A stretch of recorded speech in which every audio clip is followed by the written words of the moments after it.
This is Ranger Kidwell Ross, editor at World Sweeper and the director of the World Sweeping Association. You know, in the 30 plus years that I've been working with sweeping contractors, I found that one of the weaknesses that many of them have is how to contact and then obtain contracts for uh, large events that might happen in their communities and surrounding communities. And it's not only the who to contact and how you do that, but it's what is going to be necessary to complete the task and what kind of general requirements are there. Is this the kind of thing you should go alone, or is it a good place to collaborate with other sweeping contractors in your area, or porta potty contractors, or other affiliated contractors that might be needed on those kind of projects? So today, we have a great conversation in store for you with Ryan Bertholdi, who is the head of Moonlight Sweeping in the greater Kansas City area, and Gail Holzman, who is the head of American Sweeping and Total Venue. And Gail has been around the industry for at least as long as I have. So, he even owns a garbage disposal company and roll-offs and those kinds of things. Both are members of the World Sweeping Association, are very knowledgeable, and Gail is on the advisory board of the World Sweeping Association as well. So with that, let's talk to them, and we'll be showing you and giving you ideas of how to get the business for large events. And in this case, we're keying in on the Kansas City's large St. Patrick's Day parade that recently concluded. So we're talking about that now while it's fresh in both of their memories, about what took place and how it all worked. Gail, you want to start out with this, or Ryan? Sure. I'll let you guys tag team it. All right, talk Sure. about the preparation for this, or what is the event? I mean, what is it you expect? Okay. Before I get to event, Ranger, let me clarify now. Ryan and I are kind of in the same business. You used to be in the same business before I sold out in 06. My parking lot side went away in 06, and now we're just really doing streets. Ryan, and on the other hand, he's a full maintenance sweeper operator here in Kansas City. Takes good job taking care of Kansas City. So we do the same thing, but it is a little different. I want to qualify that before we start talking about what our jobs are. It might help everybody understand what we're trying to do here. So the parade, we've been doing the parade. This is our 33rd year, believe it or not, to do the St. Patrick's Day parade. And for them to permit any parade in Kansas City, whether it be a Shriners or the city parade for St. Patrick's or a Christmas parade, they have to have a sweeper sign off that will guarantee to clean up the areas that they have the parade. And we've been doing that for many years. So we're pretty well a shoe-in each year because they need us to sign off on the contract for them to get their permits. That's kind of a cool deal. So the difference between Ryan and I, which I want to clarify, is I actually sweep the parade itself. Once the parade has come to an end, we have an area which Ryan will be talking about here in Kansas City where everybody congregates. It's one of our entertainment districts. And Ryan's job is to take care of the entertainment district. So he works way harder at this thing than I do, because time I get started, I'll be here 4.5 hours. Poof, I go home. He gets to stay for 24 hours, keep the place clean. So Ryan, why don't you tell everybody what you do? That's right. So like Gail said, we kind of interact at the end is what we do. So Gail, the parade runs right at the edge of the community improvement district, which is a CID, and it's the entertainment district. It's a bunch of bars, and it's kind of two crossroads of entertainment, and it's all fenced off, and everybody's there, and beer gardens and everything else going on. Bands. We've got, yep. And Gail comes through and everybody's watching the parade, and it's a big deal. And then he's at the end after he has been done hours before the parade starts with porta potties and setting up stages and everything else. And the stage is at the Westport Community Improvement District, where I come in and clean up during the after party of the parade.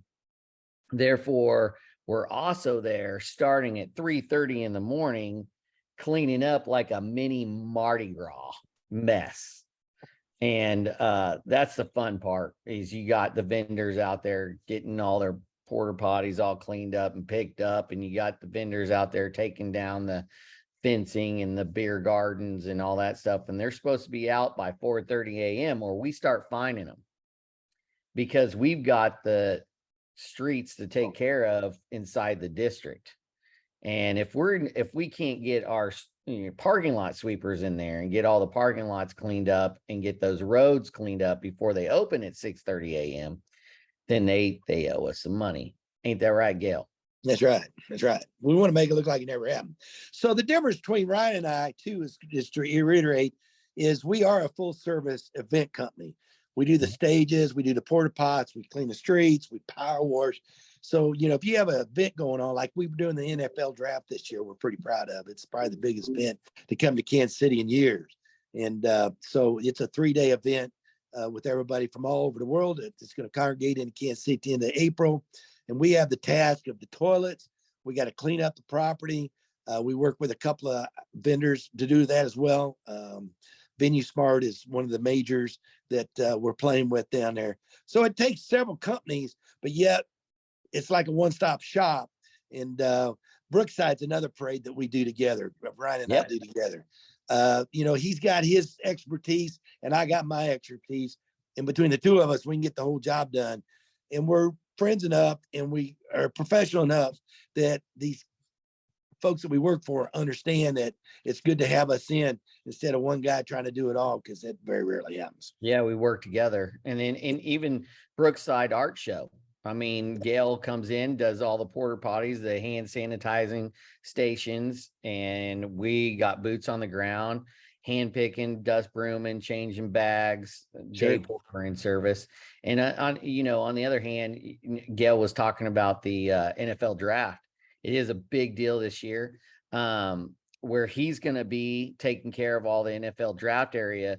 There's not enough room for everybody who's coming in town for this. So Westport Community Improvement District's doing a big NFL draft deal. All the bars are going to have all their TVs going and everything. So it's going to be a couple days event of us cleaning that and taking care of the day porter services on that, while Gail's taking care of everything else on the other side of the city. Yeah. So, I mean, to say, let's step back one step before this event takes place. So it actually starts. How many days before the actual parade do you start prepping, putting porta potties? It's already started.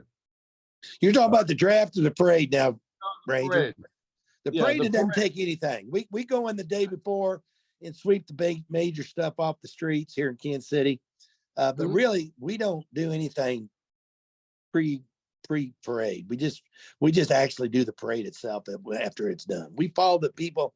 Actually, when the last float goes by the stage, we generally are quick enough to be able to have the streets open behind us. And do you provide porta potties to that event? Yes, sir, I do. About 120 of them. So you put 120 porta potties in day before? About 17 blocks. About 17 blocks. Yeah. How many days before? The night before. The morning before. We'll come in just like what Ryan just said. That's why we start at 3 a.m. The parade doesn't start until 11. We come in at 3 a.m. By 6 a.m. before the traffic starts picking up, because they don't close off the streets until about 8 o'clock. So we got our stuff is pretty well set up at 6. From 6 to 8, they'll start shutting the streets off, the blocks off, that you can't travel the street that we're using for the parade, which is Broadway. So I'll tell you what I've gotten out of this, just to pull out for our viewers, is for one, you want to have a tight relationship with the city, whoever is the sponsor of the parade. Correct. And they want to make sure that you're capable of getting the job done, period. End of story. Then you're saying that time is of the essence. So you don't have the ability, whoever's providing the porta potties, for example, does not have the ability to put them in 3 or 4 days before. They're going to want them No, right before, the night before, the morning of. So you have to have the personnel ready, be available for that. The city also needs to make sure, and if you're a contractor, make sure you talk to the city people and say, don't just talk about cleanup here. You need to have a sparkling set of streets for those parade goers when they are coming to the parade. You want everything to be really neat, clean, whether that takes porters, whether it takes sweep it just before the parade and get everything looking good, because these are the citizens that are probably annoyed they have to move their cars when sweeping happens. So they'll get towed. They'll get towed. Well, if you're on the street come 8 o'clock, you're towed. I mean, immediately. And let me jump in here and jump in and let you know. The thing is, and Gail knows this, they need us and they want us, but they always kind of put us to the side until the last minute. We have to come in there and let them know, listen, we are an important deal and we need to make this get clean beforehand and after and during. And the thing, they don't realize it. They don't realize how much work it takes for us to get these projects taken care of. Like we come in, we'll talk about St. Patrick's Day, about the whole event and where the parade's coming in and everything. Gail's been doing it for so long. It's like secondhand nature. He just knows it, and he knows how to set up his team and everything. I've been doing it for like 8 years down there, so I know how to set up the team. But they always forget that every year there's a different beer garden coming in, or there's a different trailer truck coming in from Budweiser. We got to train those guys. Yeah, we got to train them. And we got to say, no, you got to set that roll off over here now, because if you say you're going to put it where you're going to put it, my guys can't get there to dump all the product. Sure. Which, by the way, Ranger, we do the roll-offs too as well. Yeah. My trash company, American Waste, for Ryan. He's making a real good point there. The main thing you want to do is we have meetings weeks up to the event every year, even though it's the same thing. We have meetings with their committees. Every year, somebody will fall off the committee, come on the committee. They got a different way of doing it. They want to put their name on the deal. Here's the deal. Ryan made a good point. We know how to do it. Don't recreate the wheel. Just make it easy. Have a nice parade. Get it done. Go on. Yep. But if a contractor's out there that's listening to this, and they want to go and get the contract for any portion of these big events like this, what are key elements for them contacting the city and saying, hey, we can do this and here's why? Well, in my particular instance, I work through the city, but not for the city. Yep. I work for the parade committee. So you're going to have to find out who that is generally, whether, whatever kind of parade you're having. St. Patrick's Day just happen to be one type of parade. We have lots, Snake Parade, a lot of Martin City has a parade. There's a lot of different folks like Martin City. It's an area here in Kansas City. We do a parade. We do 4 parades in 1 week at Santa Caledon, and they're all different. And you talk to the associations that put the parade on. Each parade generally has an association that works through the city, not for the city. So the city really is not number one is find out all the different events, large events, and who's in charge of each of those events. And I want to throw kudos out here.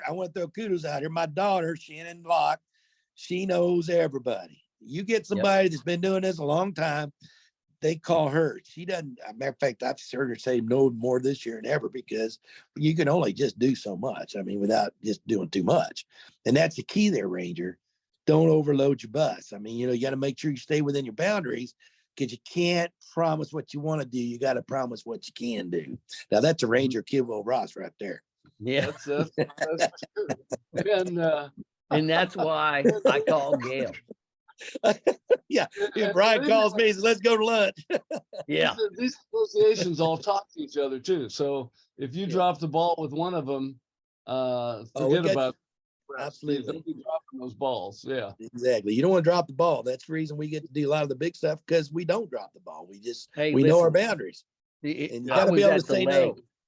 I was at the lake before this last St. Patrick's Day. I had to go down there, and fix the dock, and we bought an older, newer boat to us, and I had to get everything ready. And I jumped back in the car, drove 3 hours back here just to do the parade stuff, and not the parade, but just be at the end of it for the community improvement district. And this year, as Gail could tell you, we all kind of got bit in the butt. It was freezing cold. Freezing. Snow cold. that morning, the day Oh, before. It was probably the slowest crowd I've ever seen. Wouldn't you say? Well, nobody wants to be out there in 27 degrees drinking beer. No. No. And it was on a Friday. Doesn't Yeah, it was sell. on the Friday. And the kids were out of school. So, I mean, it could have been a big deal if it had been 62 degrees, but it wasn't. Yeah. This year was an off year. All But right. it's okay. I mean, We got paid. we still had the same 160 floats. We Yep. still had all the little cheer teams out there. Those poor kids do those marching bands. My Lord. They I were don't free. know how they got through that day. Yeah, There was a lot of mouthpiece- parents thinking I probably shouldn't have done this. But we made it through. What that pretty much covers what I was after here, to try to help contractors know what they're getting into, and who to talk to. Do you need how do you indemnify yourself? Are they going to want a performance bond or anything like No. that typically? So talk them No. out of that. Say they want one. Maybe No, it's but we never had those issues. They don't get that particular Ranger. It's not. they just want to get it done. Yeah, they just want to get it done.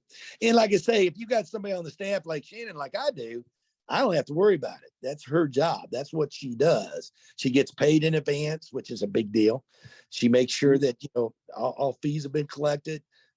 We generally, for this particular parade, we'll pick up checkup when we arrive in the staging area. They'll bring us check in half for the last 20 years. And that's just part of the deal. I mean, you don't want to float something like that because you could get in trouble, because it's run by committee. Anytime you run by committee, it can get pretty sloppy when it comes to finances. So we insist on getting paid ahead, but let me do a hypothetical for you. You go to an association and they say, well, we've been using Ranger, and World Sweeper's been handling this for us. They seem to be doing a pretty good job. Why should we go with this Moonlight Sweeping or American Sweeping Total Venue? What I don't know. Well, We first see- thing we're gonna derive is, why are you talking to me in the first place? Why are you mad at Ranger? I guarantee you, call our parade association. I guarantee you, they're not going to talk to you. Ryan and I, we do a job. Unless you come in and say you're doing it for free or you're going to donate, you're Yeah. not going to Uh-huh. do our job. I mean, it's just Okay. not going to happen. But I hear what you're saying. First thing you want to do to answer that question properly is to derive, why are you talking to me? Are you not happy with your present contractor? Or are you just looking for a money savings? Or you don't like the way the guy parts his hair? Once we figured that derivative out, then we can move on to the next step of whether we could cure his issue. Listen, Ranger, I'm telling you, man, you got to be in a position today to be able to say no, because Yeah. if you're not making money, you go broke. Guess what you do when you go broke? You don't get to have nice houses at the lake with fine docks like my man here on TV's got. You know what I'm saying? Yeah. That's just Yeah, I how it do. goes, right, Ryan? Yeah, that's true. And the thing is if they come to you and they're looking, just to talk, and like Gail said, what are you looking for? Are you looking to save money? If you were the other contractor and you're like, hey, listen, we can do what they're doing, we'll save you some money, blah, blah, blah. Well, you're full of it. I mean, because we've been doing this for so long that it might seem easy to us, but it's not easy. And there's no way you're going to save them money, because it takes money to get this done. Well, here's the thing. If you do a calculator on both our jobs, we're putting over $1 million worth of equipment on their property. And we know who our players are in this area. I don't know if anybody else in our town that competes with us that can do what we do without getting help from another contractor. No one guy is going to take care of it. That's our advantage there, if you want to know the That's truth. your advantage Everybody likes, there. yeah, Well, everybody likes that one-stop shop stuff. But let's face it, they don't know what the price was to do this. They're coming in with a competitive bid. They're either been called by the association, or Sure. more likely they've contacted the contractors listening here have contacted each of these associations and said, And I don't "What can discourage we that. do to get a spot at the table. What Absolutely. what can we-" And I don't discourage that, because having options is not a bad thing. It's made me a lot more money because it makes me raise my rate. Yeah. And you know, you've got to be friends with somebody like Gail. I have to, because I can't do it all and I don't want to do it all. So what I want is a good relationship with Gail and Shannon, so I can call them and go, hey, this is what I got going on. How can we help each other out? Or how can you help me out? And that's, you know, if they want a one-stop shop, they can pay Gail and Gail can have me come in there and do the part that he doesn't want to do. And then he'll pay me, you know, or they can pay me and I'll pay Gail. Sure. So that picked up a good point of talking to the contractor that's currently doing working with the association to do each of these parades or big events, and saying, what can I do to take a part of this and take some of the load off? You know, this has probably grown since you first signed on with it. And so are there parts here that we can handle for you? And here's our expertise and here's our rate. So I would tell you, Ranger, we have probably 5 serious pull-up companies in Kansas City. I know every owner, and there's not a one of them that couldn't call me right now. Not a one of them that couldn't call me right now and say, I'm in trouble. I got a truck that, you know, to start on fire, whatever. And they needed help. I wouldn't help them. We don't play that game. All 5 of us. And there's times where I've get in trouble. I mean, I've had contractors. Shannon works with our big contractor that's about our size in town. They'll come and use a trailer. They'll come and borrow 20 toilets.